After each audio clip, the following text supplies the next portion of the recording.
Hello everyone, Jim here with Sunrise Farms. Welcome back to our farm. Thank you so much for taking your time stopping by our channel. Wanted to give you an update. Today is June 15th, 2023, and I wanted to kind of give you an overview of where we are. We still have a lot of work to do in the original plot that we've done. The grass is just, well, grass is a booger, I'll tell you what.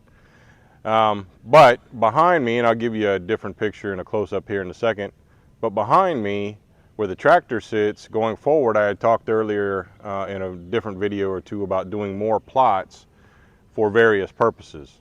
So today's the day we're going to start disking it up, getting the, as you can probably already see in the distance shot, the Faro attached to the tractor and going ahead and getting 3 more. I'm going to do 3, instead of doing one big plot again, I'm going to do 3 plots of 40 by 40.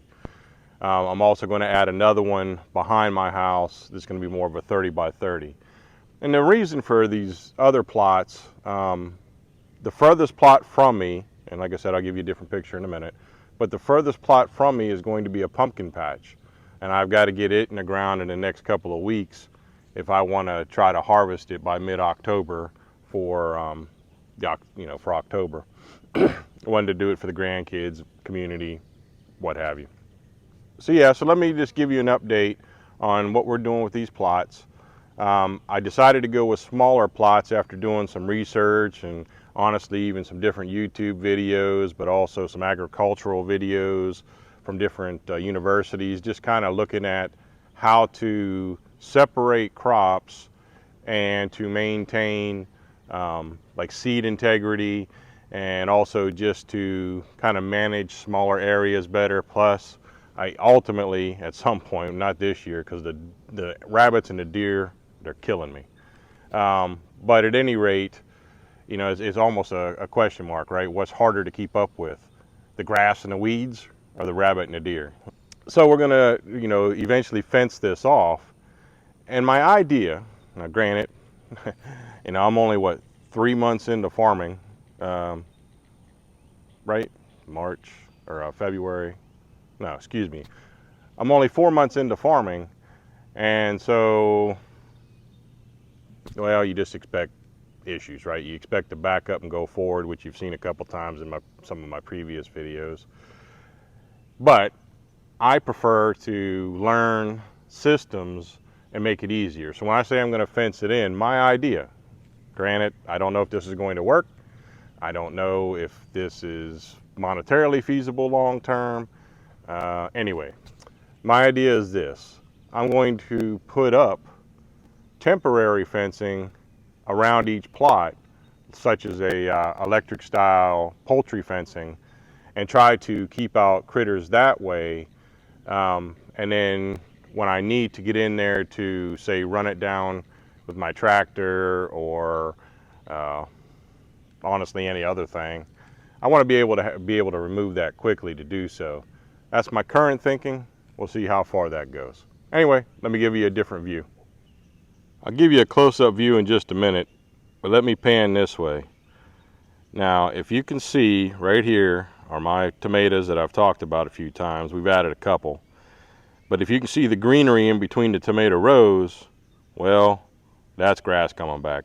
I've got a couple solutions for that I'm going to be working on in the next week or so.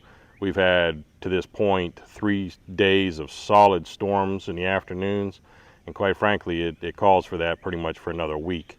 So it's very difficult, plus it's making it grow faster. But also down there, and I know now this was a mistake because this is not the way I want to plant my rows going forward, but so over here is corn. Now actually the corn's not doing too bad. I will have to say that the grass is infiltrating it too, and it's tough. And to be honest with you, when corn's young, it's growing up a little bit now, so it's not as difficult. But when corn is young, because it's a grass, it looks just like the rest of the grass. And if you don't know where you planted it, it can be difficult. But let me just kind of pan around a little bit. Just kind of quickly show you. Here we have cucumbers. Here we have zucchini, which has been our very first harvest. Here we have butternut squash. Down there you can kind of see in the distance the tractor and the pumpkin patch, but let me get closer for you. All right, so what you're looking at here is our pumpkin patch. Remember, that was the 5 pumpkin plants that I planted. In actuality, I made a mistake when I even said that in one of my videos. I only planted 4 double-seeded holes. I did have one come up as a double, so I made 5 plants out of it. But right now, in this current, pan just a little bit more, that current vine right there is about 15 feet away from the mound you saw me start with. I had no idea that tomato vines would grow so long. And it's got like 4 fruits on it just coming out towards the end that'll open here soon. I've got about 15 to 20 pumpkins in here that have already germinated, started growing. A couple of them are about the size of, I don't know, give or take close to a soccer ball style maybe. These particular pumpkins average around 8 to 10 pounds. So we'll just see what happens. You can see all the blooms that come up in the morning on them. Beautiful. And then as I pan a little bit, right here, I had 2 sunflowers that were growing great. Deer took the heads off, took almost all the leaves. Turkeys.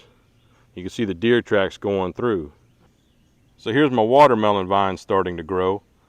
And this is taking a little longer than I anticipated. I thought I might have watermelons by around July 4th, but we're about 3 weeks away from that, and I don't even have the first. I got a lot of blooms, but I don't have the first fruit set yet. So I'm a little curious and concerned on that. Being inexperienced, I'm not sure what I'm expecting or how fast they grow after they set. Don't mind the cardboard laying in the middle of all this grass that keeps coming back on me. I'm getting ready to add some mulch to it, and that'll be coming up a little later on. I know the mulch will kill it out as soon as I get it in there. It's just a dog to fight. But nothing is planted in this area.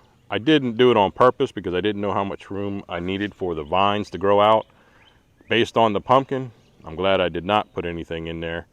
So I'm just going to let that be, and we'll see what happens with it.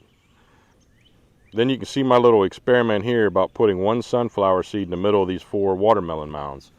All 4 came up beautifully, and that was literally just 1 seed apiece. I don't know, all this overseeding stuff may be necessary for commercial farming. Maybe even necessary for smaller things, like really tiny seeds like carrots and lettuce and stuff like that, perhaps. But I don't really find a germination problem too big a deal with doing it the way I did it. If you happen to, it's hard to see, but if you happen to see right there, there is one spot where I did not get I planted 2 seeds of watermelon and I did not get one to germinate. But other than that, I've had pretty good success. A couple of the ones in the little square mounds right here came up, but then unfortunately later on died out. But I still have a pretty good stand, I think, of watermelon there. I'm just not sure what to expect. And so, as you can see my tractor there, and I'm getting ready to hook up my disc. Let me see if I can show you a little bit of what's going on. So you can kind of see I've staked out my plots. I just have some orange caution tape between the 2 stakes of the first plot and the 2 stakes of the second plot. I've only got 2 plots laid out at this moment, but there will be 3 as I'll go all the way to the kind of towards the wood line. Part of it is going to be I'm leaving plenty of room on the side. There's a little bit of way out there toward the corner of the yard. There's a little bit of an area that holds water, so I'm staying A, away from it, but B, I also want plenty of room to go around it with my tractor to cut grass or bush hog or whatever it is I need to do. And as far as what the flagging's for, that's honestly just to help me keep semi-straight with the tractor once I make some like 4 outside rows or disc through it. It kind of gives me a setup, and then I just kind of go from there. So you can see just kind of going towards the front of my property there where I've got additional stakes here and here in order to do this second plot out here, and then it'll be a 3rd plot out there. So at any rate, let me get set up and we'll get to work.